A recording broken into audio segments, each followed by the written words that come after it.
If you ever feel like an absolute failure at work, just remember that in 1932, the Australian military deployed heavy automatic artillery against 20,000 birds and managed to lose.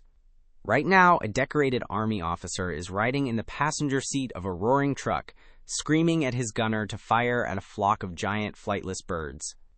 The heavy Lewis machine gun rattles for 3 seconds before completely jamming. Meanwhile, 20 angry emus are sprinting at 30 miles per hour directly alongside the vehicle, looking at the soldiers with pure, unbothered contempt.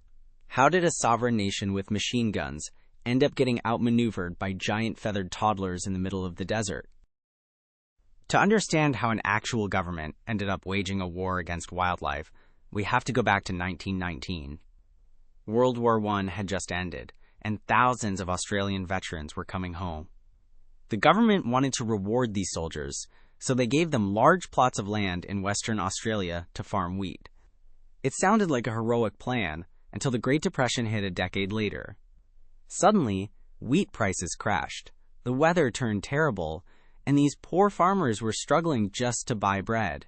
And right when things could not possibly get any worse, a mysterious letter arrived in Parliament claiming an invading army was marching toward the crops. That invading army was not human. It was a mass migration of 20,000 emus. Now, if you have never seen an emu before, do not picture a cute little chicken. Picture a 6-foot-tall feather monster with knife-sharp claws that can sprint faster than your city speed limit. They do not respect fences. In fact, they treat barbed wire fences like mild suggestions. They smashed straight through the perimeter, trampled entire fields, and ate every piece of wheat in sight. The desperate veteran farmers realized they could not shoot 20,000 fast-moving birds with standard hunting rifles. So they decided to call the one person who could authorize heavy firepower. The farmers reached out directly to the Minister of Defense, Sir George Pierce. Because the farmers were former soldiers, they did not ask for animal control or farming subsidies. They asked for actual military support. Pierce loved the idea. He saw it as a great public relations opportunity to show the government was helping veterans, while also giving his soldiers target practice. But there was one critical piece of military hardware that the minister insisted on sending, a weapon designed specifically for high-speed modern warfare. Little did he know, this single decision would guarantee Australia endless international embarrassment, but we will get to that in a moment. In November 1932, Major George Meredith was placed in command of the operations. He marched into the desert with 2 soldiers, 10,000 rounds of ammunition, and 2 heavy Lewis machine guns. These guns were terrifying weapons, capable of firing hundreds of rounds per minute.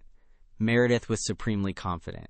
He assumed his small squad would march into the brush, spray bullets for 10 minutes, and collect thousands of dead birds. On November 2nd, they spotted their first target, a group of 50 emus hanging out near a fence. The squad set up their tripod, aimed carefully, and pulled the trigger. The war had officially begun. What happened next defied all military logic. Instead of panicking and huddling together like sheep, the emus instantly executed high-level military tactics. The flock immediately scattered into tiny groups and ran in dozens of different directions at maximum speed. The machine gunners were bewildered. By the time they aimed at one bird, it was already 40 yards away behind a tree. The long distance made the heavy machine guns practically useless. After firing hundreds of rounds, the soldiers only managed to hit a tiny handful of birds. The rest of the flock simply regrouped a mile away and went back to eating the crops. Major Meredith realized that long-distance shooting was a disaster, so he decided to change tactics and plan a sneaky ambush. A few days later, his team found a local watering hole where over 1,000 emus were gathered. This was the perfect setup. The soldiers hid in the bushes, placed their machine gun on a sturdy stand, and waited until the massive crowd strolled right in front of them. The birds were just a few feet away. The commander gave the order, the gunner pulled the trigger, and the gun fired a brief burst of 12 bullets, and then immediately jammed. Before the soldiers could clear the jam, the entire flock scattered into the desert, unharmed. Major Meredith was furious. In desperation, he decided to mount a heavy machine gun onto the back of a moving truck to chase the birds down across the rough desert terrain. It was absolute chaos. The truck bounced wildly over rocks and ditches, making it impossible for the gunner to hold his balance, let alone aim. The high-speed chase ended abruptly when an emu ran straight into the steering wheel assembly, causing the truck to crash into a wooden fence. The birds had officially defeated human technology. If you are enjoying this absurd historical collapse, hit that like button and subscribe right now. After nearly a month of intense military efforts and over 9,000 rounds of heavy ammunition fired, the results were officially tabulated.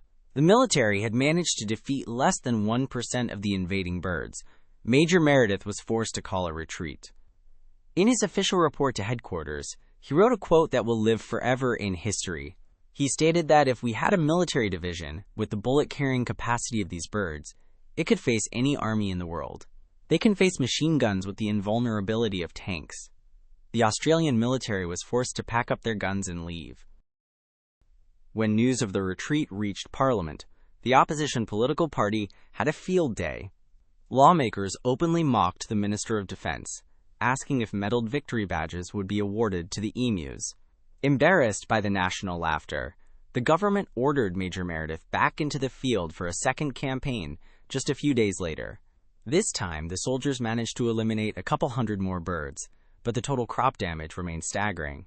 The birds were simply too fast, too widespread, and far too disorganized to be defeated by traditional warfare. Human military pride had officially lost to bird instincts. Remember that specific weapon decision from earlier that caused all this trouble? The government spent thousands of dollars deploying heavy machine guns and military personnel when a simple bounty system would have worked from the start. Parliament finally pulled the plug on the military operations and offered local farmers a small cash reward for every emu beak turned in.